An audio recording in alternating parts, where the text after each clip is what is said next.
Going live. Yes, man. Man in the wilderness. I am up. Yes, and this is Art Seat. This is Art Talk, right? And we have with we today none other but the opposition leader, Mark J. Golding. Alongside my co-host, Mama Angie, my wife, Mama Angie is here too, And Rattigan. Yeah, Wil Rattigan, 30 years experience, FBI agent, plus attorney at law. And we have some art talk to talk to the opposition leader because Jamaica run bad. How you doing, Mr. Golding? I'm all right, thank you very much. Good to be with you, Sir Wayne and Miss Angie and Mr. Rattigan. Big up on yourself, as they say. Yes, sir. Yes, sir. Yes, man. We have something here, and we in the diaspora we have here talking because we see the country really run down bad. The first thing we want to ask you about, right? I did want to play a small clip with you in the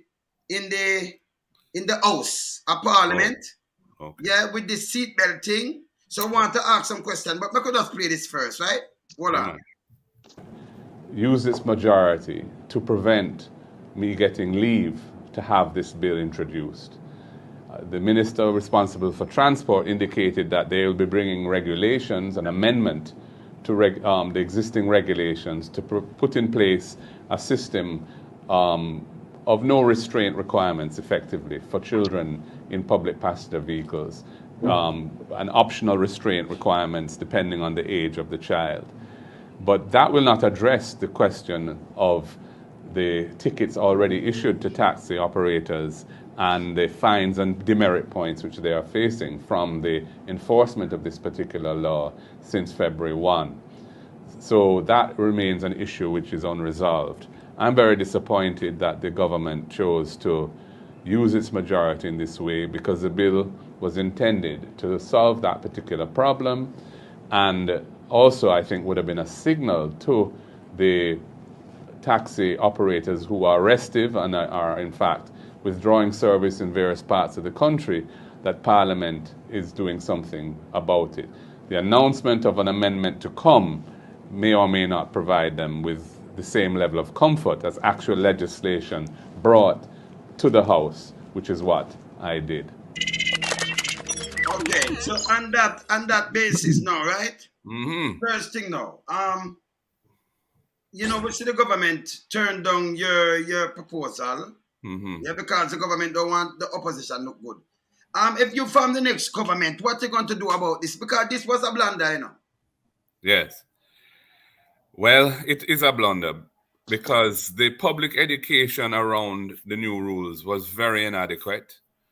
And truthfully, this law was passed in 2018. That's nearly 5 years ago now.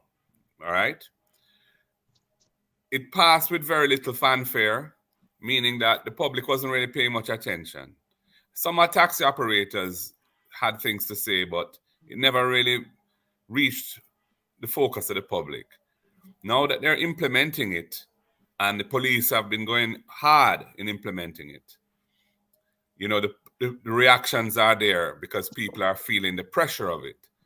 The fines, the level of fines, which are a significant increase over what was there before, and they come at a time when the population is really reeling from the cost of living increases over the last year and a half, 2 years since the pandemic.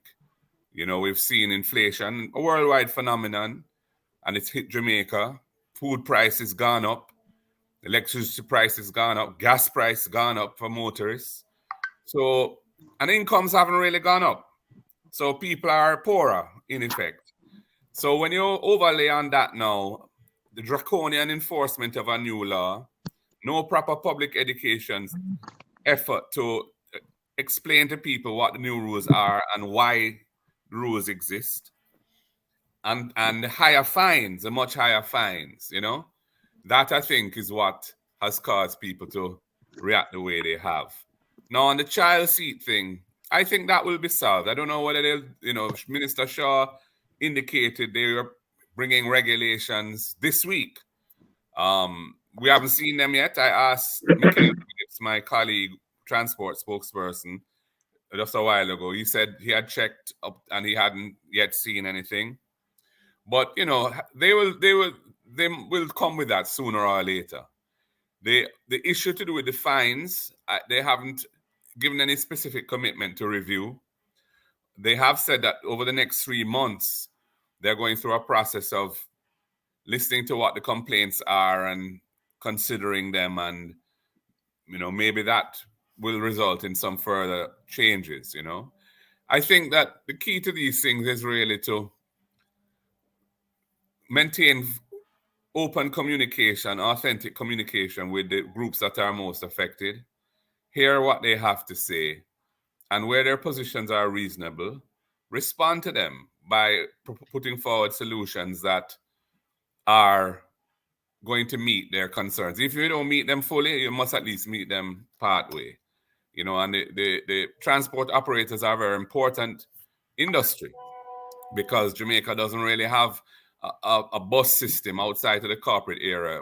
The JUTC doesn't, and you know, the large, the corporate area, including parts of St. Catherine. The JUTC, which is a government-owned bus system, doesn't operate outside of that. So in most of rural Jamaica and larger towns, people depend on taxis a lot more. And in the corporate area too, because the JUTC has been run down so badly and so badly managed under this government, that instead of having over 400 buses on the road, which is what it's supposed to be to serve the public, they're down to close to 200. So taxis have to fill up that, you know, fill that gap as well. So, you know, we have to be in dialogue with the taxi operators and their associations, their representatives, and, you know, try and make their industry as viable as possible, because they have to live too. So, you know, that I wouldn't want to give you any very specific commitment other than to say that, you know, the question of the fines, I think, needs to be looked at again. You know, when the legislation came to Parliament back in 2018, you know, the opposition put forward a series of suggested changes and commented on some of the fines, both in the lower house and in the Senate. But for the most part, the government wasn't inclined to take on board what we were saying. There were a few things that they adjusted in keeping with our recommendations, but the vast majority of things they didn't see fit to embrace. So, you know, there's room for further adjustment going forward. And, you know, as I said, our style of leadership is more about consultation, listening to the people and trying to work with people, especially when times are hard. You know, in the past with the public sector workers, we've always done that to good effect, you know, where we've been able to persuade the public sector workers on many occasions to work with us and to, you know, hold strain and see if we can get the economy to improve so that we can pass some of those improvements through to them in the form of better salaries and benefits and so on. Our style of leadership and management is more along those lines. So I will continue to operate in that way when we form government. All right. Our next question, following up that, right? Yeah. From February the 1st to the 6th, the government said this is not a money-making thing, but they make them issue over 5,533 e-ticket, totaling over $34,925,500, right? Yeah. Already, right? Mm-hmm. And then give points. Yeah. What you want the government to do about this as the opposition leader? Not only that, in 2022, they issue over 720,000 tickets. What they do with all this money? Because we don't have no road or anything like that. What we do with all this money? The money, my understanding of the traffic ticketing money is that most of it goes into the consolidated fund of the government, which is where tax revenues go. A percentage of it goes to the Ministry of National Security. I believe around 30% or something like that. And about half again of that goes to the Ministry of Justice and what they call appropriations in aid. So it just goes into the general resources of the government, Wayne. That's what happens. Now, for them to be having said that this is not about raising revenue, but it's about making people safe on the road. That is what the message has been from them.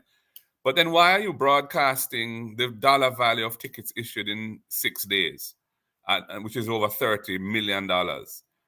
Doesn't that send a signal that you're focusing on trying to collect money? When why was it necessary to say this? And, so I think the messaging has been very confusing and has undermined the credibility of the message. Because, you don't say this is about making people safe, not about revenue collection. And then you're announcing in 6 days you've issued tickets which are going to cost the public or the motorists involved over $30 million to settle, So I would say that is an unfortunate emphasis at this time. Because quite frankly, with the level of fines involved, people who are affected by this are already feeling aggrieved by the high level of fines involved.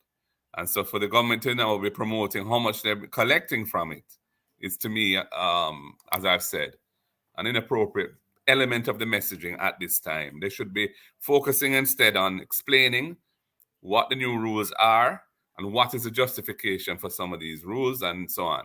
With the overall theme being, it is untenable for Jamaica to be losing over 400 lives a year through motor vehicle accidents. It is a very high ratio by international standards, and we have to do something about that.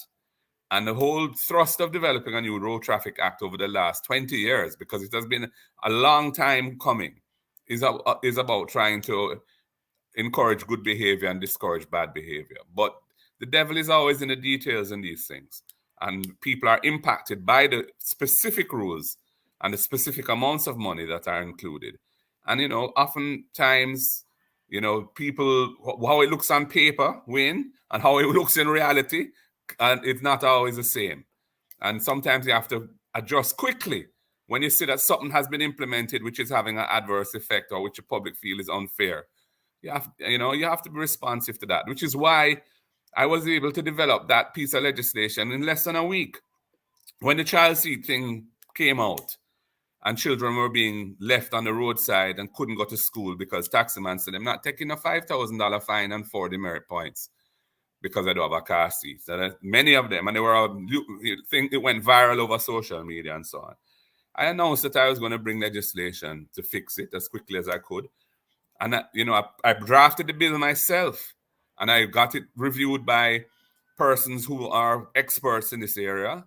And, we've settled the form, and I sent it to the government printing office. They printed the bill, and it was there in Parliament on Tuesday. But when I asked for leave, because the rules say that any MP bringing a bill has to get the permission, which is called leave, of the House to bring it. They voted it down and said no. They don't. They wouldn't allow me to even table it properly.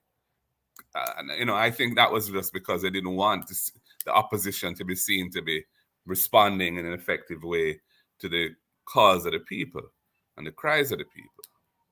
Okay, all right. And next, following up on that, why them don't do public awareness and do more advertisement, public awareness and these crashes and things instead of stiffer penalties, because penalties don't change people, It's just a way, and we have a paper economy, by the way, because we're not producing enough. So it's a paper economy. Why them don't do more public awareness instead of come now and trying to take away the little that people have? Yeah. People have left. Yeah. I think to be honest, I think both are needed. I agree with you that public awareness is critical, and there should be a greater focus on things like identifying the kind of driving that is killing people. The places where there tend to be a lot of accidents taking place need to be highlighted so that motorists are more aware and take care in those areas. There are things that can be done. I mean, when I think of what happened during COVID and the messaging around public, the social distancing rules and how to wash your hands and all of that there was an intense public messaging around those things at that time. So it can be done. And a lot of it was actually done through social media. It wouldn't have cost much other than to prepare the graphics. And so, but social media is not sufficient in our society. There are many people older people and others who don't have access to the internet or whatever, don't have a smartphone. So you have to have a multi-pronged approach towards public education and public awareness. But that should be very much the forefront of trying to influence behavior. I remember when we used to say 2 is better than too many, to try and encourage responsible procreation, reproduction and so. And those that whole messaging around those things was very useful and very effective at that time. So it's all about doing that I think is an area where this current Road Traffic Act thing has fallen down badly. But also I do think that the fines and so on, some of them are too high for sure, but I think some of them in the past maybe had become, with inflation and so on over time, needed to be adjusted. So I would say somewhere in between would have been the right solution. But I don't think draconian penalties are appropriate, because I don't think they have the effect other than of bringing a sense of injustice to the people rather than really modifying behavior. But we see this government is a strong believer in draconian measures.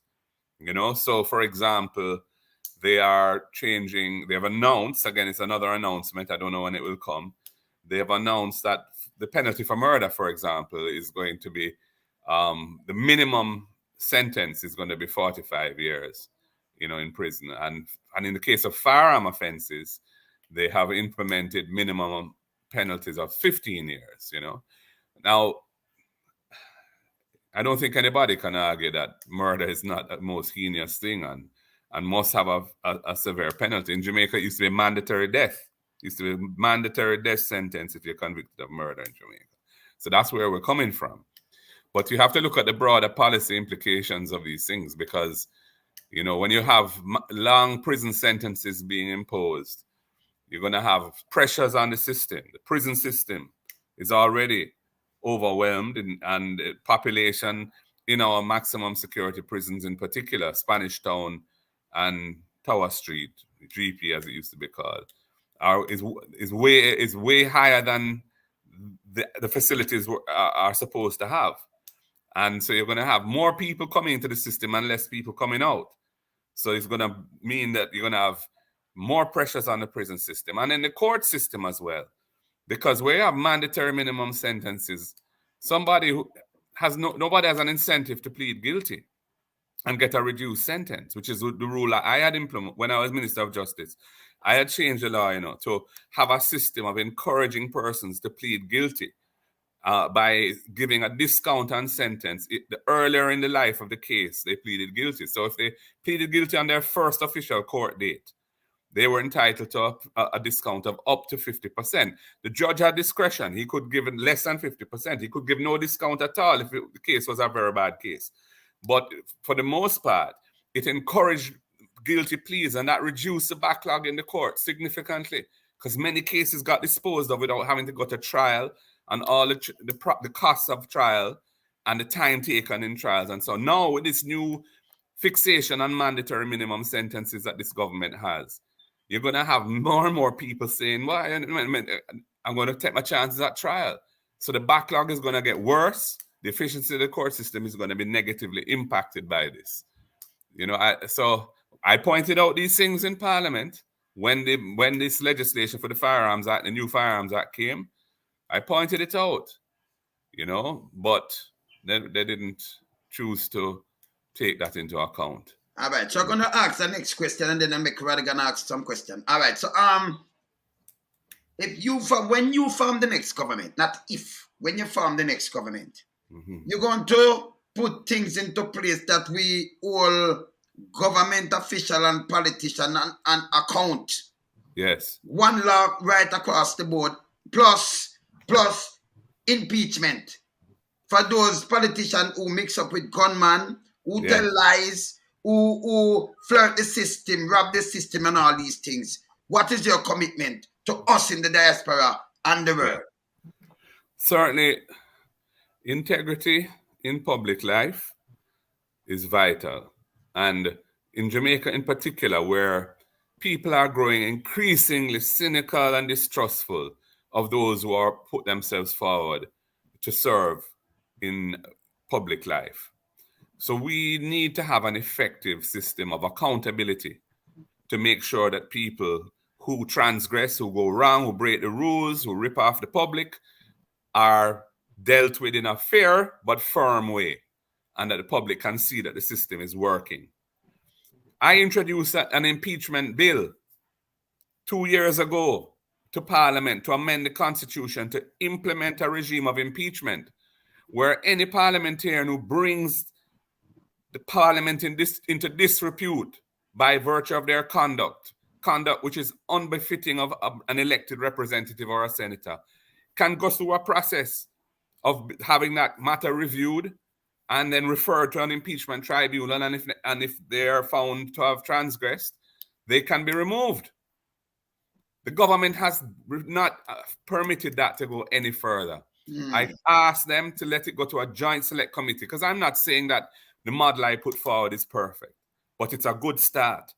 And a joint select committee would allow any member of the Jamaican public who is interested in the matter to come to Parliament and say what they think about it and what they, where they think it's deficient or how it could be improved.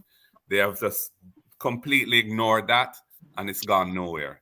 So when we're in government, we will implement that.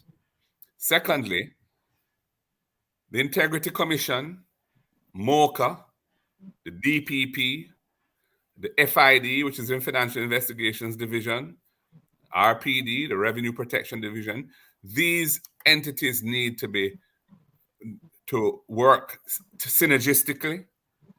They need to help each other to be effective. Politics needs to be taken out of the decision making. There is, in my view, a perception, and I cannot say it's not a real thing, that politics interferes in some of the decision making about who gets prosecuted in Jamaica.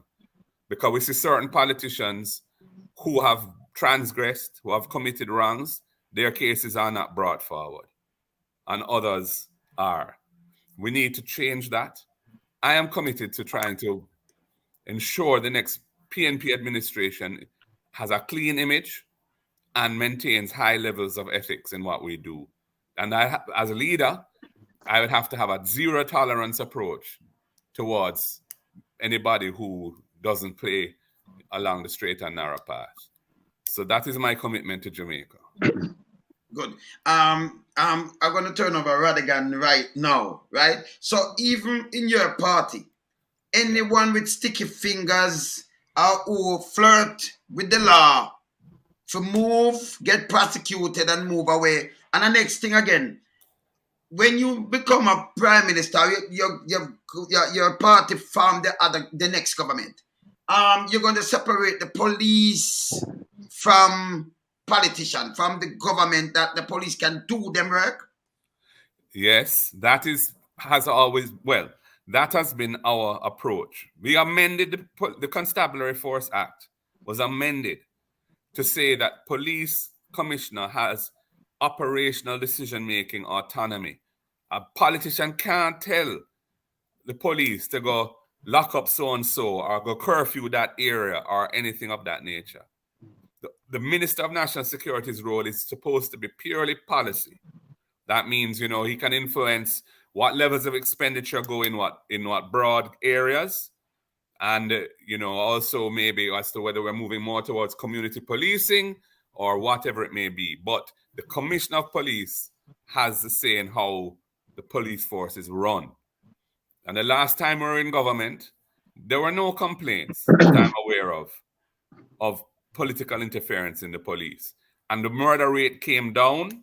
It was 25% per annum lower than it has been in any of the years since this government took over. And we did it without any state of emergency business.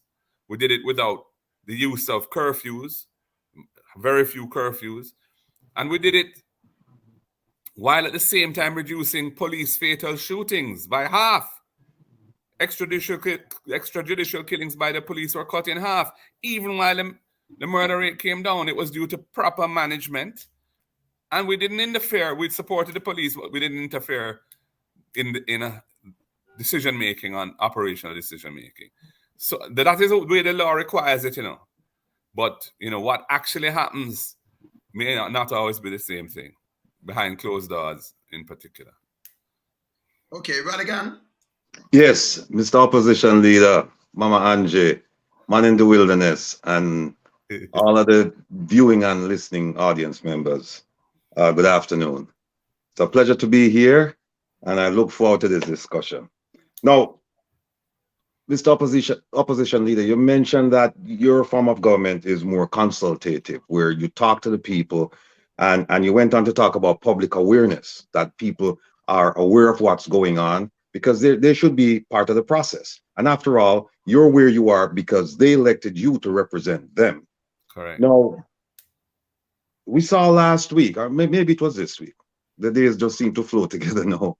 But Yeah. we saw recently where the government had a retreat, and the Prime Minister retreated from that retreat to come out and make a public statement saying that they're going to impose penalties for violation of the Road Traffic Act, specifically regarding child restraint. A few days later, we saw an uproar, social media, traditional media, and elsewhere. And now we see the government backpedaling because of all the reasons put forward for against the imposition of the consequences for violation of this law. What I think I'm seeing, and is a sea change from the way we used to do things, where people used to just sit back and the government would just do whatever it wants to do. You'd have a few voices popping up here and there. But now I see a concerted effort by people to let their voices be heard and let the government know that we are dissatisfied with what you're doing. Because not only is it draconian, but it's also unfair. Mm-hmm. And we cannot afford to do all. Just think about people, a family with like 4 children, and now they have to buy 4 car seats, right? Mm. So because of what I'm seeing with this uproar now, what are your feelings about this going forward? Is this something that you would implement in your strategy to say, hey, if you were dissatisfied with something that the government is doing and we can show the basis for our dissatisfaction, then we ought to let our voices be heard and see if they will change. If not, then we'll take another tact. Yes, thank you. Thank you, Wilfred. Clearly, the era we're living in now is very different to what it was like even 15 years ago, in terms of the ability of persons who have a point of view and are willing to share it, to get it out there. I mean, I receive, and I'm sure I'm not the only one, I see videos from ordinary Jamaican people on a daily basis.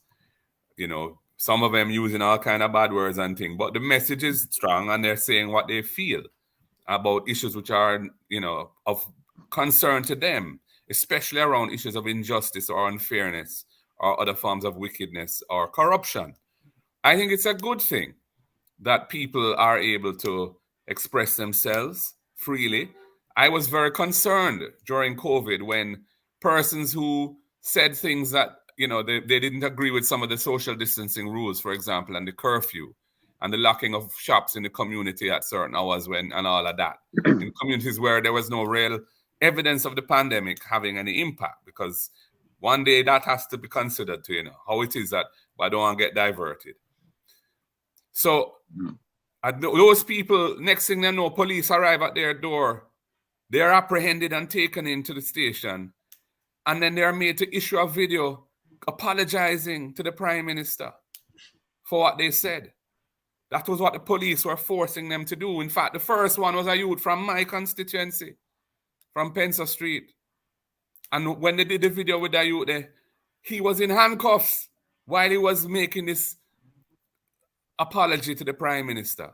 It looked like a police state in operation. I didn't like it. We spoke against it. I think that at a time like this, people want to know that their leaders are listening and are hearing what they're saying, that their leaders are not arrogant about it, that their leaders recognize that we are not perfect, we're very imperfect, and therefore we will listen and adjust our position if we are going down the wrong path. And we must be prepared to say, I'm wrong. And we must be prepared to say sorry if we've done something wrong. You know, I mean, when I did my little video last week about the child seat thing and said I would be bringing legislation to fix it. I started that video by saying we parliamentarians overlooked this thing. I wasn't blaming the government. I wasn't blaming any individual. I was blaming us collectively because none of us saw it in the Road Traffic Act. And the truth is, Wilfred, that provision around the child seat dates back from over 2 decades ago. But it was never enforced. But what has changed is that the police, and I don't know what made them decide to do this, that has not been disclosed. But for some reason, and most unwisely in my view, the police began to enforce this on the taxi operators on the 1st of February. So the wrenching changes of the new Road Traffic Act were made that much more egregious in the minds of the public because they associated it with the most unjust thing, which is stopping children from going to school by refusing to pick them up, telling a 7 or 8, 9, 10-year-old child that they must have a car seat. And if you don't have a car seat in the taxi, 4 demerit points and $5,000 fine. Well, let me ask you this. Sorry to interrupt you. Let me ask you this question. I would be remiss if I didn't ask you this. You just mentioned collective decisions. You said we, the parliamentarians, we overlooked it. And so you're talking about the collective, not you, your party, but government officials. Let me turn your attention to something that government officials did. They voted for a state of emergency. The government did. And when they voted for it, they had the Governor General proclaim it. That went on there were several iterations of that. Several times that happened. Yes. Over a number of years, we're now to the point where we see the PNP, after 2 court decisions, say, well, we're against it. And you gave, the opposition gave its reasons as to why it would no longer support the extension of a state of emergency.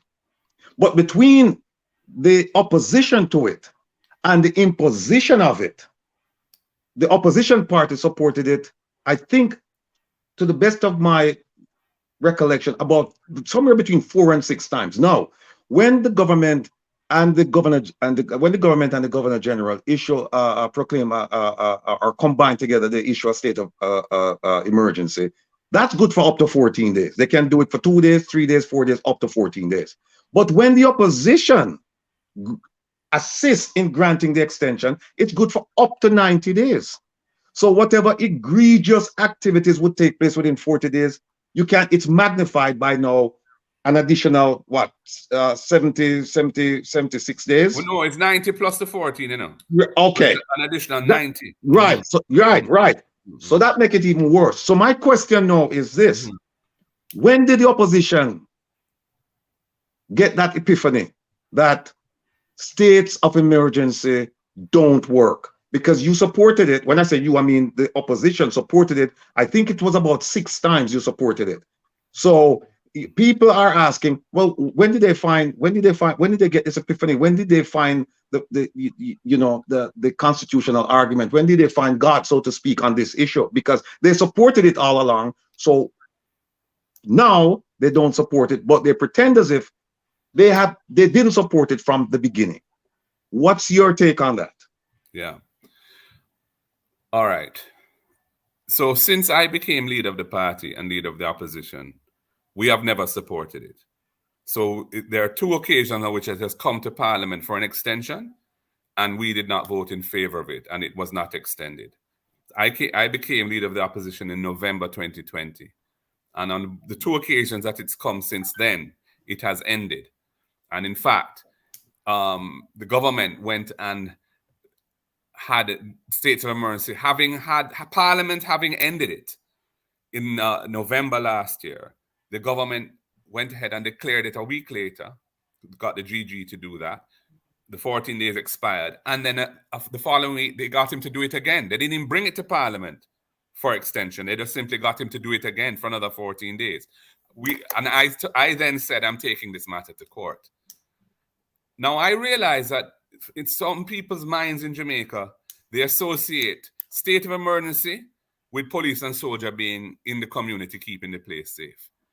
So politically, it's a very difficult thing because it's hard to explain to people or to get them to understand that the presence of security forces in large numbers in your community does not require a state of emergency. That is a simple decision of the police commissioner and the CDS, the Chief of Defense Staff, saying we're going to deploy our resources in that area because it's problems, we need to secure it. The only thing that the state of emergency does of significance that cannot be done under the general law of Jamaica is it allows them to come and pick up your child or you, put them in detention, and you can't go to court to have your matter heard. They can lock you up. And they put a tribunal in place. Quite often the tribunal wasn't put in place on a timely basis. And the tribunal is not a court of law and doesn't have the powers of a court of law. This is why I did not support it once I became leader. Prior to that, there were many of us in the opposition who were uncomfortable with it and who spoke against it. But in terms of blocking it, we only blocked it on one occasion prior to me becoming leader. We did block it on one occasion. And after that, when the government came back with it again, the decision was to just let it go through. Because at the time, we weren't unanimous in our view at that time that we shouldn't support it. Some of us felt we shouldn't support it. Others felt we should. And at that time, we weren't, I think, consistent in our position. Because having voted against it on one occasion, subsequently, we changed our position and allowed it to go through. So when I became leader, I said we have to be consistent, and we have. Let me just ask you this then. Yeah. You became leader in 2020, and as I said, if you recollect, my question had to do with the collective, not just you as leader, but the opposition. Yes. And so I still stand by the statement that the opposition, prior to your becoming leader, occupying the leadership position, that they supported it. And so the follow-up question now is, does the opposition take any blame for any egregious acts that took place when they supported the state of emergency? Well, as I said, there was one occasion prior to me becoming leader, there was one occasion where we took a stand and said, and we blocked it. I think that was in January 2019 or something like that. But then, and that one ended. But subsequently, the government brought them back and we changed our position and we allowed it to go through. Make I ask something. So let me just respond quickly to the question. Now, do we take responsibility for any egregious acts that took place under the state of emergency? In a sense, indirectly, I think we're accountable because we didn't use the power that the Constitution gives us at that time to stop it. As I said, some of us felt strongly about it, others didn't feel the same way. So in that context, we didn't have a very resolute stance. And I think that was unfortunate. That's my own view. And once I became leader, we developed and have committed ourselves to a resolute stance, and we haven't done that again. Well, one quick question, one quick follow up there, Lonesome. During the period that you weren't leader, and the opposition supported it, did you support it? No, I have never voted in favor of it. Okay. I was sometimes absent from the chamber, or I voted against it. But it didn't. The way the thing works, they only need in the lower house, they only need 43 votes, I think it is. It's a 2/3 majority, 42 votes in order to do it. So currently, they don't need us in the lower house. It's really only in the Senate that it can be blocked. Okay. Even in the previous government, when it was a more narrow majority, they did need some of our votes, but they didn't need all of them.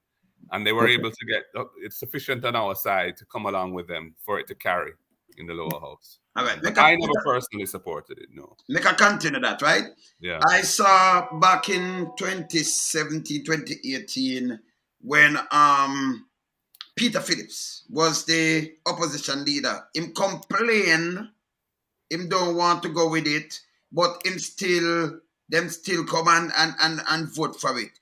It's Yeah. because of pressure of the PSOJ. Because I noticed the PSOJ said them to go along with it. I noticed that the PSOJ in Jamaica. I'm glad you raised that, Wayne, because Yes. I have met with the PSOJ and I have told them I think they've gone down a wrong path in taking a definitive position in favor of states of emergency as being used by the government when they know that it has serious legal implications and could well be unconstitutional, and that is going to be tested. And I've told the current president of the PSOJ and the past one that I think that if they want to be honest brokers, as they say they do, to facilitate dialogue and consensus between the parties, they can't be taking a definitive position on a matter where there's considerable constitutional doubt about it, and which they know is an issue which the two parties do not agree on. I've said that to them. Now, as to why in the past the party said one thing but didn't follow through with it in terms of how we voted in the parliament, I can't answer that, Wayne, because I wasn't as close to the decision making at all times then. So, I can't say. But I do believe that there were, in some of our MPs' minds, they felt that their constituents wanted the state of emergency. Because their constituents, as I've said, associate police and soldiers in the community keeping the place safe with state of emergency. And the government has done its best to make that connection stick in the minds of the people. But it's a big lie. It's a false representation, because it is not the case that you need to have a state of emergency to deploy the assets that you have to secure the people. That is not so. Well, I'm going to take a call here. Who that? Oh, Mr. Ron James. Mr. Ron. Yes, we can just take a call here from Ron James. Do you want to ask a question to Mr. Golden? No. When you finish that, I'll talk to you. Okay, good. All right, okay. All right, so we can just ask something. We can just ask the next thing now. If your party formed the next government, would it be a puppet to PSOJ? Because I noticed PSOJ always dipping them hand in politics, like them running Jamaica. We in the diaspora, it hurting us now, because remember, diaspora money is strong. And we notice PSOJ making all decisions with government, and government move with PSOJ for hurt the masses of people, which is poor people in Jamaica. What is your stand against these kind of things? Because people vote for government, but PSOJ running the country. What is your stand on this? The People's National Party was formed and has always been a national party.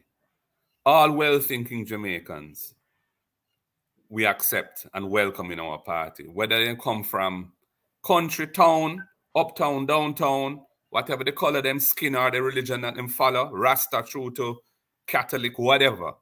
If them check about Jamaica and they want to see the country move forward, we welcome them.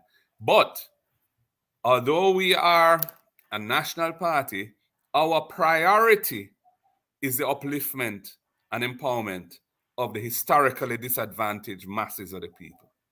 That is what we are here for, to transform Jamaica into a fairer and more just society for all, and to build sustainable wealth for our people that is equitably shared. That is what we are about. Equality of access to opportunity and social justice. We are not perfect. We have made errors along the way. But if you check the history of Jamaica, most of the important achievements that have taken place to take the masses of the people forward came through the People's National Party. That is irrefutable in my opinion. So we will always work with the business community. We will listen to them. We see the importance of the role they play in the society and in the economy. But they will never tell us what to do. They will never dictate to us how to behave. because that is not consistent with our philosophy and life. We welcome them as partners. We welcome them as partners who care about Jamaica and who employ people and invest in the economy and all of that. But they will not be the ones to tell us what our policies should be and what our decisions should be. I come from the constituency. I'm elected to Parliament from the constituency of South St. Andrew. South St. Andrew is not an uptown constituency. South St. Andrew, the communities there are of Jamaican people who need a government that is looking after the interests of the masses of the people. That is who is electing me. That is who I respond for. And that is who I'm here to deal with and protect as my priority. But I'm not going to do it in a way that tears down anybody else. That is not necessary. I have good friends in the private sector. I have worked as a lawyer and a corporate lawyer and in the financial sector for years and years. They know what I stand for. They know who I am. They know my capacity and my ability. They respect me. And they will listen to what I have to say. Okay. One more question now. With health. Mm-hmm. I see the whole health system run down. When I said down, people, them say free education, free health system, the health system first. And people can even get pin when them get broken limbs. Yeah. Them can get medication. When you form the next government, what are you going to do for adjust these things? Because it's hard on people, It's hard on poor people. Terrible. And believe you me, Wayne, I see it because, people have a health issue, then go to public. The public said they need to get this test done. They need this implant if it's a matter requiring surgery or this medication. Them don't have it. And the government not giving it to them. So when them talk about free health, it not really go so. There are things like the Drugs for the Elderly program and the National Health Fund that provide certain medication on a subsidized basis or a free basis. Those are both institutions that the People's National Party put in place for the people of Jamaica. And those continue to be vital to the health system. But the management of the health sector has been poor. And the minister has not been held to account. He has more lives than a cat. And if you look at Cornwall Regional Hospital, which is the only type A hospital in Western Jamaica, and the disaster that has been taking place there for 5 years or so now, where the project is still unfinished, the overrun is huge. No one has been held accountable for that. The dead babies last year at Victoria Jubilee, the report from PAHO, they won't release it. They won't release it because they know what is in it. It was largely because of a lack of basic hygiene why those babies died. And that is to do with basic management. That is not a resource issue. A little Dettol, a little bleach, and keeping the place clean so the children are not exposed to dangerous bacteria. Poor management of the health sector. So, Wayne, I'm not saying we have a silver bullet. The fiscal space is limited and we have to do the best we can with what we have. So we have to manage well and we have to manage with integrity and look after the best interests of the people. And we need to improve the primary healthcare system as well, which has always been the focus of the People's National Party, preventive medicine.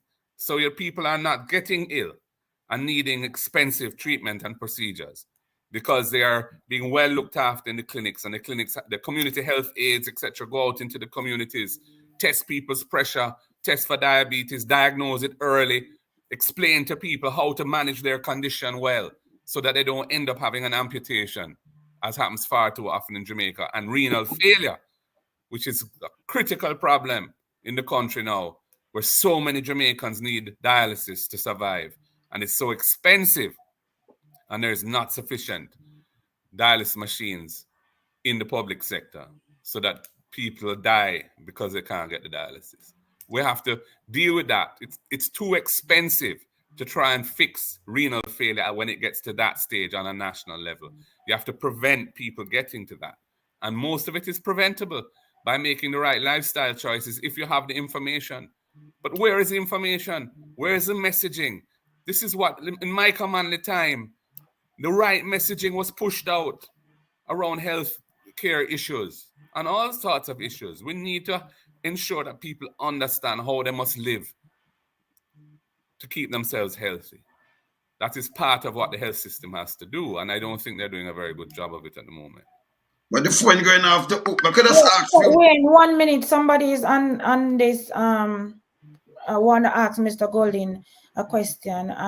Good afternoon, everyone, and good afternoon, Mr. Golding and Mr. Ratty. I'm Paul. Okay, so Paul is online and he has a question for you, Mr. Golding. Yes, Paul. Yeah, I was in Jamaica and at the time I get caught up in Century National Bank, right? Well, the Minister of Finance that you take over his confidence from, right? He helped me to get back my money, although I lose some, but I give God thanks for him. But I want to know, why is it anytime the JLP power is in power, these things really happen? Because, to be frank, I don't know if you remember when I get caught up in the National Bank. Sego said to us that he never remembered that he buy over $50 million and take 80. I mean, not 80, Cayman. Someone why these things always happen when they are in power. And the other day, I live in Canada, I brought about over $300,000 to Jamaica and invest. Luckily, I didn't put it in the bank, in the real estate. So I give God thanks for that. But I tried to bring some more come out there. And what I see happening now, to be honest, if you guys don't come back into, I'm not carrying it come. And I have a friend that plans to carry someone and invest out there too. And I encourage him to do that. What to do. And I'm planning right now to tell him, don't worry. Because what I see happening now is like, Paul. And I'm praying, just like what the guy is talking to you there. Then ask a question. Paul. I don't mean to cut you off, but you have to just ask the question. Well, I think he's asked it. Yeah. I know what he's asked. They are just supposed to put in place that they go to prison no matter who they are, and the police, and so just like America, remember this lady, her name just slipped me now, in America, she go in and she heard that this company was going on Marzi Stewart, that's her name, and she ended up in prison. So this prime minister like, so what's he go to prison do? Because he took out his money 1 year before the problem. Before this happened, so we go to prison. Okay, Paul. Thanks for calling. Okay. Yes. Please make it short when I ask some question, because we have some other things here. You can just give a statement. Just ask a question and just listen. Mr. Golden answering. Yeah. Okay. Okay, Mr. Golden. Yes. So, Paul, corruption is a big problem in the country. We have corruption at the top, in the middle and the bottom. And people just see it and think there's nothing wrong with it, some people. And nobody seems to be held accountable for it. And that cannot continue. We have to get to the point where people realize there are consequences for ripping off the taxpayers of the country. Because when you rip off the taxpayers of the country, you're ripping off resources that could build more, buy more dialysis machines, or improve the conditions in a health center, or fix up schools so that they have proper bathroom facilities, or whatever it is. So you're ripping off the people when you're taking the people's resources in that way. Now, this government is the most corrupt that we've ever had in the country. The series of scandals under the watch of Andrew Holness is unprecedented. And the list is long. We've had ministers who've resigned. We've had one minister before the criminal courts and so on. But nobody yet has actually paid the price, the normal price for those kind of dishonest acts. When I say the normal price, the price that the law would exact were they convicted.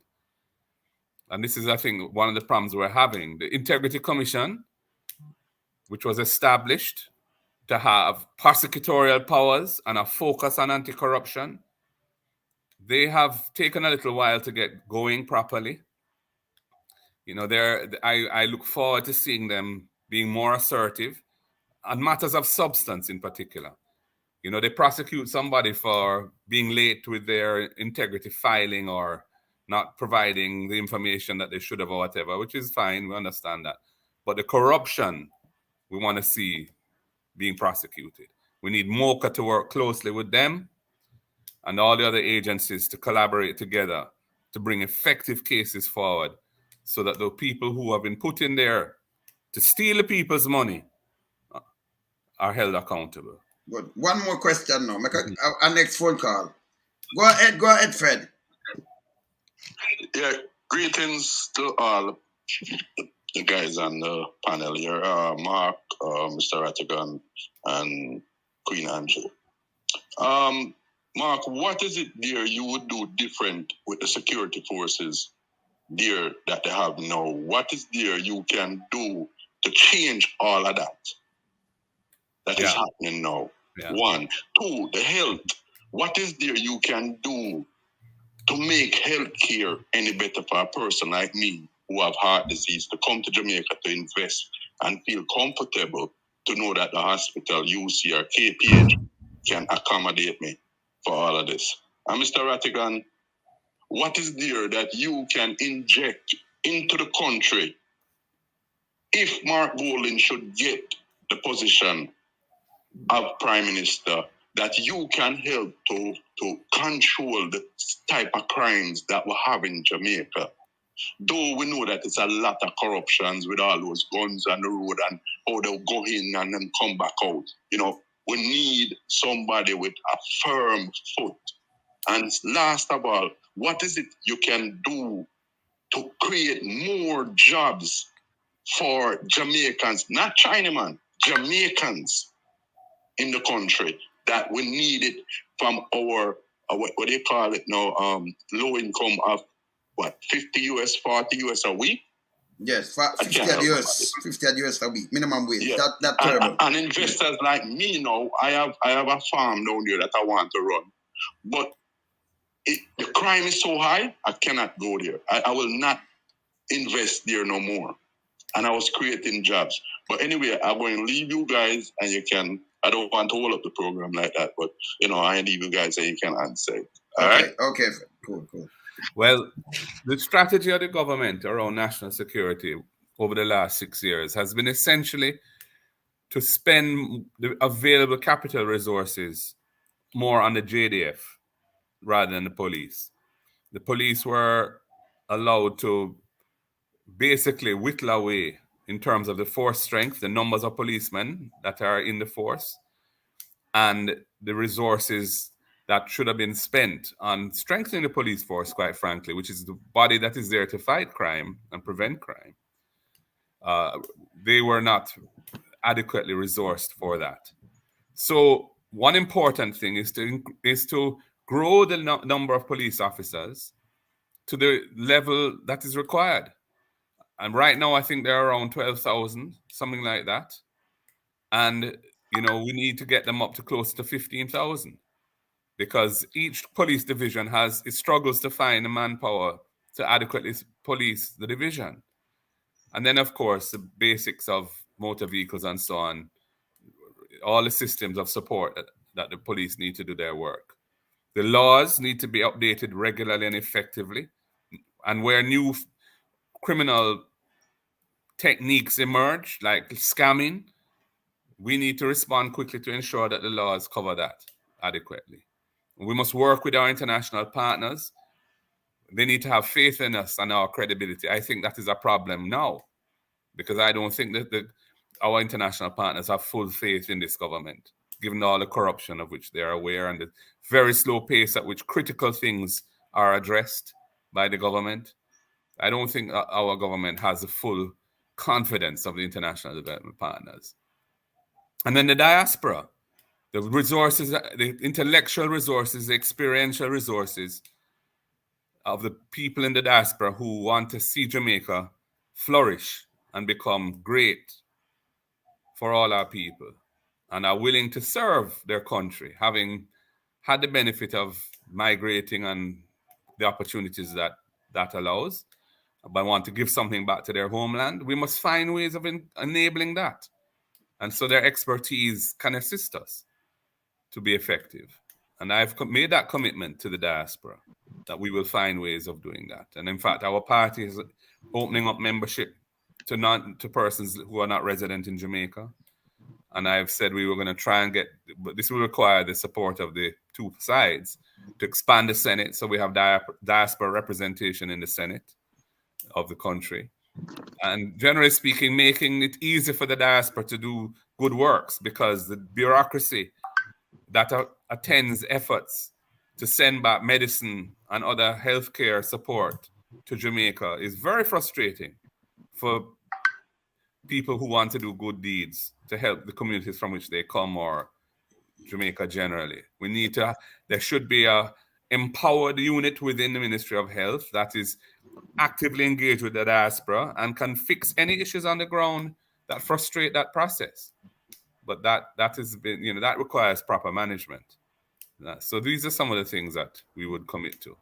Mr. Golding, just to follow up on the diaspora situation, because we contribute so much to the economy of Jamaica. I'm doing an interview. Yeah, I'm sorry. Yeah, because the people in the diaspora contribute so much to Jamaica. Is there a legislation or anything that could be put in place to allow us to vote? We'd have to work that through and see how that can go. The constitution would have to be changed for that to be allowed. Certainly for persons who are resident or citizens of non-Commonwealth countries like the US to be elected to Parliament, that would require a constitutional change. In terms of voting, the thing is, you see, Mama Angie, bear in mind that Jamaica is a little under 3 million people living here, and there are about the same number living outside. So if we open up voting to persons outside Jamaica, they would be basically deciding who's the government of the country. And the system that we have, where people vote in constituencies where they live for their member of parliament from there, we'd have to work out how that would work. Maybe, for example, we could consider adding 2 seats to the House. So we still have an odd number, which is a good thing, because you don't want a 50-50 deadlock, because that creates problems. So instead of 63, suppose we went to 65, and we had 2 diaspora constituencies, where the diaspora vote for those, and they're represented that way. That wouldn't really upset the balance of power, and wouldn't affect the fact that people in Jamaica, and many Jamaicans probably feel that since them live here and have to live with the consequences of their decision directly, they should really have the most say. But that is not to say the diaspora shouldn't have say, because the diaspora support us in critical ways, and they're part of us. Jamaica is not just a geographical construct of an island in the Caribbean Sea, but Jamaica is the people of Jamaica who are all over the globe. So I think we can find ways of including the diaspora meaningfully in the system. So I think more thought needs to be go into as to how exactly we do it. But I'm certainly committed to finding ways to make that happen. So, Mr. Golding, with the diaspora though, because in the pandemic, we sent over that 3.8 billion balance the thing. Yeah. The tourism lockdown and thing. And remember, the diaspora, most of us come from the same communities across Jamaica. So you have your grandmas, till you have this, you have to take care of them. And we're supposed to move the red tape when we're sending things for these people, for our family members and everything, because without the diaspora money, Jamaica sink. We don't have enough in Bank of Jamaica, so we need to get a vote. No care what them do. Same like America or anywhere else. Them can stay where them at and vote. Because we have a family there. You understand? So we need to do something. I do. I mean, the only thing I'd say, Wayne, is the percentage of U.S. population that lives outside the U.S. is much, much smaller than in our case. In our case, it's half or more than half of Jamaicans live outside Jamaica. So when we do open up for voting, We have to take into account that unusual situation. We are not a typical case. Jamaica is not a typical. We're a special case.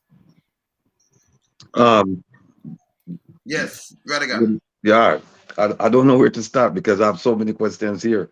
But let me start with this. The question I asked, what would I bring in a Mark Golding led government to address crime? Let me make it abundantly clear. For those of you who haven't heard it, and for those of you who have heard it, I'm reinforcing it. I'm all about people, policies, and production. Once the election is over, we as Jamaicans, oh, by the way, when we're born, we're not born JLP or PNP. We're born as a person, and then we're born as a Jamaican, right? So once the election is over, for me, it's over. We have to support that person occupying that chair. We have to. And when we support that person, and that person is successful, by extension, the society will be successful because a rising tide lifts all ships. However, if that person occupying the chair has proven him or herself to be inadequate in providing the services to the people of Jamaica, then it is our right to do otherwise. Meaning, we cannot support it. You cannot support your own demise. That's insane. You just can't do it. So, having said that, let me explain to people that when I applied for the position of police commissioner, I did it under both governments, both JLP and PNP.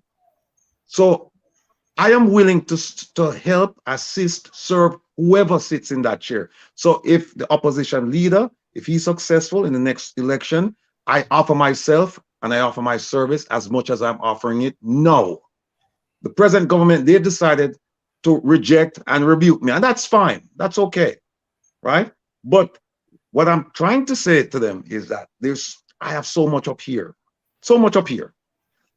plus the contacts, the resources, and all these things that I can lend to the situation to alleviate the problem, make it better, address the crime problem. Talking about international partners, I mean that. Talking about diplomatic relations, I mean that.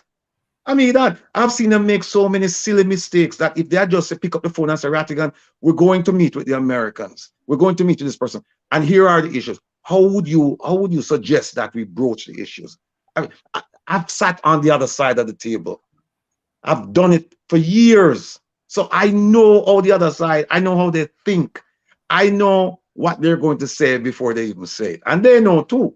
But for whatever reason, the government, this government decided that we don't want to have anything to do with Rattigan, and I'm fine with that, right? But again, I offer my services to whomever, whenever. Now, let me just mention. I must mention this, Wayne, and it might take a little bit of a time, but I'm speaking from the diaspora perspective now. Recently, the Honorable Leslie Campbell, a junior minister in the Ministry of Foreign Affairs and Foreign Trade, said that Jamaica's diaspora engagement strategy has been recognized as a model for engagement by several countries and international organizations. And as a result of our successful program, Jamaica has been invited to share its expertise with a view to building global best practices. Now, which planet this man upon? Which planet this man upon?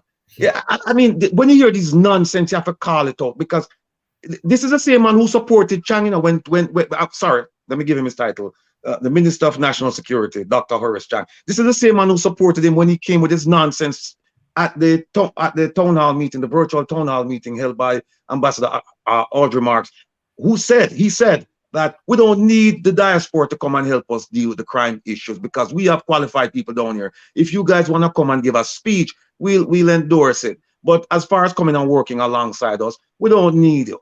And yet they've turned around and now they're asking people that we used to work for the diaspora, that we train some of those people that you're asking to come and help them.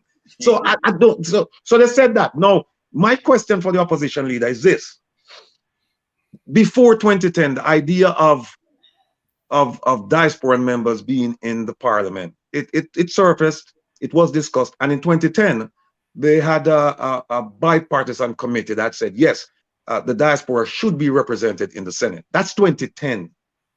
2016, I was there in New York, September 2016, when this government, when they made the pledge to the people in the audience that they were working on a mechanism for people to vote, and they were working on a mechanism for people to take a seat in the Senate. That's 2016. Now here we are, 2023. And opposition leader, what I'd like you to do for me is this, and you and I, we've had this discussion before, but I'd like you to explain to people so that people don't get it twisted, they understand full well what's going on. How difficult is it going to be to get a diaspora seat in the Senate? Now, I understand you mentioned getting us on boards. That's easy. That's easy. Yes, but to get us in the Senate, could you please explain to people how difficult it is, and so that they can manage their expectations as far as seeing this thing happen anytime soon? Yeah.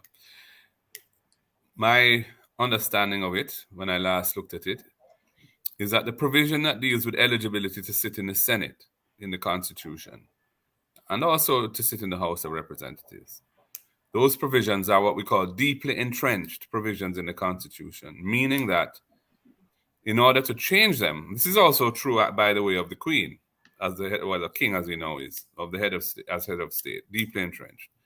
It requires legislation to amend the Constitution that will be supported by 2/3 majority, at least, of both the House of Representatives as the lower house and the Senate as the upper house. Assuming that you get that support, it then has to go to the people in a referendum and be supported by a majority of those who vote in the referendum. So it is not an easy thing to do. And I think it's the only realistic chance of it succeeding is if both parties embrace it. So, you know, that is, I am committed to the principle of expanding the Senate to accommodate representation from the diaspora. And indeed, I'm keen to see if we can find practical ways of expanding the right to vote in a way that doesn't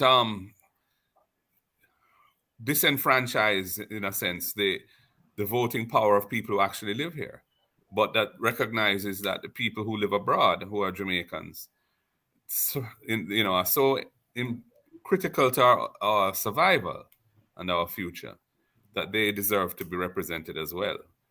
And that, there may be ways of doing that. But certainly in the Senate, which is a commitment I have given, I'm very much in favor of trying to get the government on board.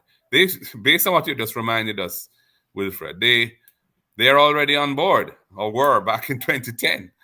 But, they've been in power in the last, how many years is it? 15 years? They've been in power 9. So, they've had much more time than we have to deliver on these commitments, but they haven't done so yet. But I support the amendment to the Constitution to expand the Senate to provide for diaspora representation. And I support finding a way that we can allow diaspora voting to have representation in the House of Representatives, but which is mindful of the impact of the fact that we have such a large diaspora community and how we would balance the thing, so to speak, so that the people who live in Jamaica don't feel that they are being overwhelmed in that decision. But it's fair to say it's not going to happen. What's your forecast? Is it going to happen the next election cycle? What's your forecast? I think there's an opportunity in the constitutional reform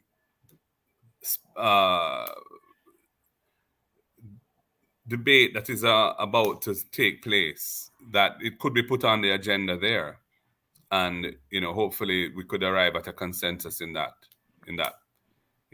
process. But the government haven't said that that's one of the things that they're looking at, but given the past commitments that they've given, it shouldn't be too difficult to get them on board. Hopefully. But you know what, opposition leader, it's my understanding that the Constitution has been amended since 2010. It's been amended. So if people were in concert about this happening, both parties, then the question that it begs a question: then why wasn't this included when they made the amendment to the Constitution since 2010? Yeah, I can't answer that. All right. In 2011, when the Charter of Rights was introduced, that was a major constitutional amendment which was supported by both parties. I think maybe it was just a question of, trying to get something done rather than waiting till we get more things. I don't know. Well, all right. Well, here's one I think you might be able to. Here's one I think I'm hoping you can answer this one for me. All right. Yeah. You just mentioned Charter of Rights, right? Mm-hmm. Now, in that constitution, in the Jamaican Constitution, Chapter 4, under the heading the Governor General, it says here, subsection 32, it says, where the Governor General is directed to exercise any function after consultation with any person or authority, he shall not be obliged to exercise that function in accordance with the advice of that person or authority. Meaning that even if you speak to the Governor General and you advise him, give him your best advice, he doesn't have to listen to you, which means he has discretionary powers here. Then it goes on to say that if he doesn't, it says where he has the question whether he has to exercise that function shall not be inquired into in any court. So if you talk about somebody who's above and beyond the law, in this respect, the Governor General is. Here's the question. The Governor General, the court ruled at least 2 occasions, to my recollection, regarding states of emergency. Yes. Those decisions are on appeal, which I mean, you're a lawyer, I'm a lawyer. And we both know that once you have a lower court ruling, then you have to comply with that until the appellate court, if they're, if they agree or disagree.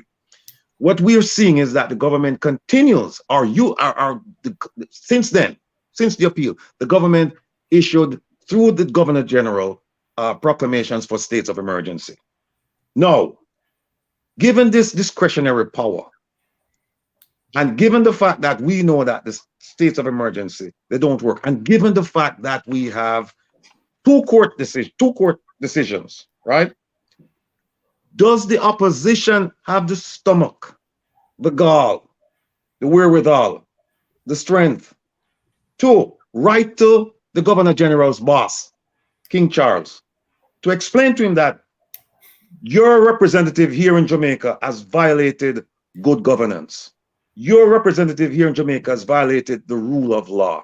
Your representative in Jamaica has not proven himself to be ethically upright in terms of these decisions, because the decisions they stand, and he's still writing off on these things, even though he has a discretionary power. What will the opposition party do about this? Under the Constitution, Wilfred, my understanding is that there are 2 different routes. There are provisions which talk about the Prime Minister acting on the advice, the Governor General acting on the advice of the Prime Minister. And my understanding is that where that formulation is used, the Governor General doesn't have any discretion. He is to implement the advice of the Prime Minister. There's another provision that deals with consultation, that the Governor General can make a decision having consulted with. And in that instance, he's not bound by the views of the persons that he consults with. He just takes them into account. Now, in the case of states of emergency, my understanding is that he really doesn't have discretion. He implements the advice of the Prime Minister when he does that. The other point I would make is to say that those 2 court cases, while they have cast, in my view, doubt on the constitutionality of the way in which the government has used states of emergency in the last 5 years, and the first of them in particular, where Bertram Morrison, Supreme Court judge, in the course of giving a fairly lengthy judgment, said things that made it quite clear that he didn't think that the way in which it was being done was proper. He never made a declaration. There was no court order made that said that the use of the declaration of those states of emergency were unconstitutional. And in the second one, which was the actual constitutional court, a panel of 3, what they did was they declared that provisions in the emergency power regulations, emergency power regulations, which govern how the state of emergency area is to be governed, what the rules are of the state of emergency. They hit down several provisions. They struck down several provisions in those regulations, but they didn't comment on the way in which the state of emergency itself was being used. So we have one decision that cast doubt on it, but never made a ruling to that effect. And the second decision, which struck down many important regulations in the way to which it had been done, but hasn't really addressed the issue frontally, which is why we are going to take the matter frontally to court, because we think it's very important for the future of the country that this become clear as to what is the role of a state of emergency in our constitution. Is it something that anybody can just use like a curfew when there's a, or is it, and deprive people of right of access to the court? Or is it something that is to be used where the state is threatened by subversion and the constitutional order is under threat? And that is why you're able to suspend those constitutional rights to protect the overall order through a state of emergency. That's just my view. Intended to be used. And Mr. Golden, I know you have to leave by 3:30, right? Because I just get a message. So just two other little things, right? Sure. If you farm the next government, you're going to bring in back the youth service program and the PMI. What about the PMI? Because we need to talk to the kids. Both, Wayne. The PMI is an important institution. Whether you call it PMI or call it something else, it's not the name that matters, but the concept of the state supporting initiatives on the ground where they train persons of influence on the ground who want to see peace maintained and use those persons to engage with the man who are having conflict and try and get the thing from escalating. But you need to empower them so them have little resources and them can buy a drink here, them can sponsor a little thing here so they can be effective. But it has worked. It worked in Augustown. In 2015, Andre Hilton was the MP, got it down to 1 murder, hard work, and PMI did that. And then the following year, 0 murders. That was the work that was done to get there. PMI had a major role in that. And also, they had success in Spanish Town as well at times. And so I believe it's an important institution, should not be defunded and left to just go by the wayside. Nothing has been put in its place that has that capacity that it had. And then in terms of the youth service, we need a program for youth at risk. The education system has failed them. They have come out of, how many years of school without anything to help them move forward in life in terms of subjects and so on. The state must put in place a program for them so that they don't end up dealing with the brogard life, the gangster life. Last more thing, because I know you're going to leave, right? And about this, we have to put back people and farming. Because I say the Prime Minister just stand up in a parliament and break on the people in the house and tell us lie. That was blatant lies. And then come back. What you would put in place to protect the massive of Jamaican people who live on land for generation, and the Prime Minister threatened to take it away and sell it to foreign investors. When you farm back the other government, what you would do to protect these people, because it can't work like this.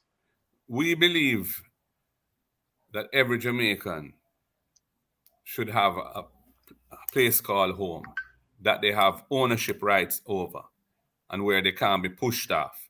And the role of the state is to facilitate that.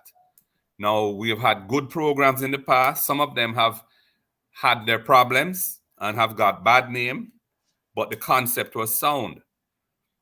We need a program where persons who have been living on land for years but don't have no title and don't have no papers to support an application, the state must step in, must put in the infrastructure to make it a proper community and put in the titling effort so they become owners. Even if they have to pay for it over time, but the price must be very reasonable and manageable for them. And that is very important. We can build good communities, strong communities, peaceful communities out of places where people feel marginalized and vulnerable. That is critical. We will not be going into communities licking down baby mother house, single mother house with children going to school and not have put anything in place for them elsewhere. If you're going to relocate people because they're on land which you need for a more important public purpose, you have to provide alternative for them, reasonable alternative too. But that wasn't done in Clifton. The Prime Minister stood up in Parliament and announced that they're going to be licking down people's houses. And it turned out that these are people who actually spent money and were defrauded by scammers, thinking that they were buying land from them. And it was done. Vulnerable people. These are people who should have been protected. not have their investment destroyed and get nothing in return. That is not a kind and caring government. And it was done as a deflection because it was just days before that they had a huge seizure of cocaine at the Ian Fleming Airport. But opposition leader, I just want to ask you this one thing. I know you have to go. There are several issues that would keep you sleepless at nights. I know this. But let me ask you this. If there's one issue that you could say, this keeps me up at night, just one issue, explain to us what is that issue and what is your plan to address that issue? That's a really good question, and it's a hard question to answer off the cuff, you know. But I am really motivated by delivering solutions to Jamaica's real problems that, you know, to take us out of the downward spiral that we're in now and fixing the fundamental things that are holding our people back, and to make them productive and to make them feel that they're part of the society and that they have a place in Jamaica and they can make their life here. They don't have to go away to make it. So that means a primary school system that functions well, early childhood that delivers children into the primary system who have been well nourished and have had proper parenting support.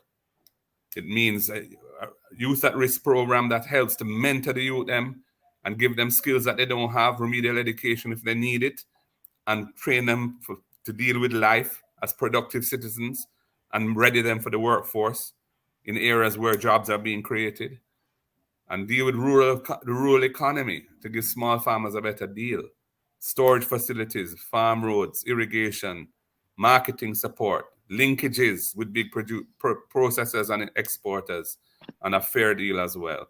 I want to build a Jamaica that we can be proud of, one that is a caring society based on a love for each other and a recognition that we're all worthy and of due respect, and nobody no better than nobody else, no care how them talk, how them look, where them come from. Jamaica was based on social justice and the principles of equality of access to opportunity, and all that the manifestations of what those principles mean for the country. That is what I'm committed to doing. And yeah, sleepless nights is realizing how far away from that we now are and how difficult it's going to be to get us there. But, you know, that's what I've committed myself to doing. And, you know, I think I have some skills, some experience, some knowledge that can help move the country in the right direction. And I'm prepared to give it to the people if they are prepared to bless me with the responsibility. Thank you, Sir Wayne. Thank you, Sir Wilfred. Mama Angie, big up yourself. Thank you. And before you leave, we just want to tell the people, because a lot of thousands of people watching us, yeah? We have to carry you back, you know, because the phone I got crazy, but we know you have to run. And next thing, I remember just remind the people then, we don't want no more leader who come and make false assumption and make a bag of noise, because noise not work action for us. So this loud noise is like comrade leader like Sir Joshua Manley. Him do things. Do things. No bag of talk. Action. Right? No bag of mouth. So we love that. You know, have to make the bag of noise, but do things. And by the way, before you go away, we want to see every member of parliament CV. Because on the other side, both ways, you know, you have some people that's coming out politics. Freedom them do have nothing. And them come out wealthy in space of 1-2 years. Can you just tell me, I'm a minister like national security. What's them pay bracket per year? These minister. Wow. I'm prime minister. Well, that's a good question. I am not even sure what it is right now. I mean, I think when I was Minister of Justice, I think all the ministers earn the same salary, except I think finance gets a little more. And the Prime Minister gets a little more than that. But it get less than 9 million. And then I think it was less than 9 million when I was there, for sure. I think it was between 5 and 6, if my memory serves me. So all these people like them value hundreds of millions in space of like 6 years, 5 years, and all kind of things. If you turn the next Prime Minister, will you start investigate every minister and every politician, including on your side? And if it don't add up, people will go to prison. Because of that, we have a thing called illicit enrichment in our law, where it's an offense to have assets beyond your lawful income. Okay, good. And we need to use that.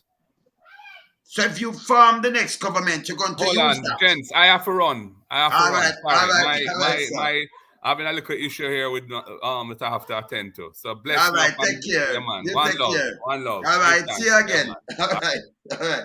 Yes, people. Yeah, man. Now we have to care about the opposition leader again because we have so much thing for you. So, Rattigan. Watch out. Well, I'm not sure. Nothing I know. Ask him. Yo, Rattigan, my phone them ring off like half of the hook of something you like so. There are a million things to ask him. One time I excuse myself and go for my file them. I'm so Yes. So you see, we have so much thing people and them nothing. Mr. Jeffrey, we see all right, Mr. Conrad, I say yes, he made for make a speech. But Conrad, they say the opposition leader for run. So, next time around, the phone still a ring. The time short. But, we're forward again. Eyes on the file.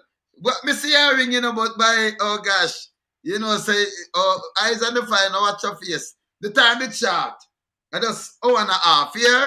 All right, so. Mr. Rattigan, you was start yet, eh? No, see me things on your mama. Bless up, Mama Angie. All right.